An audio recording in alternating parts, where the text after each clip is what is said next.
అంటే సార్ మేము ఇయ్యలైతే పోయాలి కదా, నిన్న పోయాలి కదా, మేము నెల అయితే పోయేవాటి రావటి నెల అవుతుంది.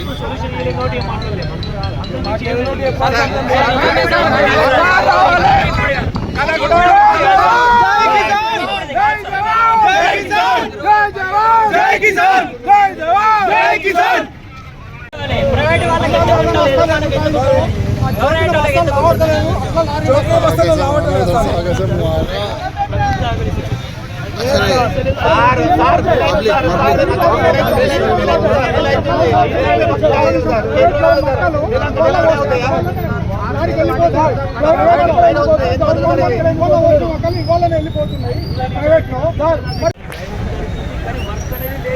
అట్లా తెలుసు సార్, మరి ప్రైవేట్ అవుతుంది సార్, ప్రైవేట్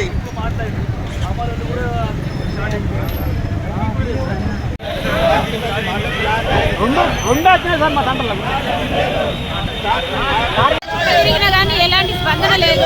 దానికి రూల్ పద్ధతి పాడు ఏమీ లేదు. ఇట్లుంటే రూల్ పెట్టినప్పుడు ఉండాలి కదా దానికి రూల్. అధికారులు మనకెవరు లేక పిచ్చి జనాలు ఇక్కడ మిగిలిపోతారు. అధికారులు తెలిసిన వాళ్ళందరూ వెళ్ళిపోయారు, అధికారులు లేని వాళ్ళు ఇక్కడ మిగిలిపోయారు. వాళ్ళు ఎట్లా బతుకుతారు? ఈ అధికారులు అంతా ఏం చేస్తారు? అన్న ఇక్కడ తడిసిన ధాన్యం కోసం జగిత్యాల మార్కెట్ లో మేము అందరం ఇక్కడ మొత్తం ధాన్యం తడిసిపోయిందని చెప్పి ఇక్కడ కూర్చొని ఉన్నాం. ప్రతి ఒక్కరు ఇక్కడికి వచ్చి మనకు స్పందించాలని చెప్పి అధికారులు కానీ కలెక్టర్ కానీ ప్రతి ఒక్కళ్ళు వచ్చి మా బతికేంది మా కథ ఏంది అని చెప్పి చూడాలి, ఇక్కడ కొనుగోలు చేయాలి. తడిసిన ధాన్యాన్ని కనీసం నేర్పుకోవడానికి కూడా మాకు ప్లేస్ లేదు. అక్కడ 20 రోజుల నుంచి 25 రోజుల నుంచి వెళ్ళి మేము మార్కెట్ లో ఉన్నాం కాబట్టి మా ధాన్యాన్ని పరిష్కారం ఏందని చెప్పి చూడాలి.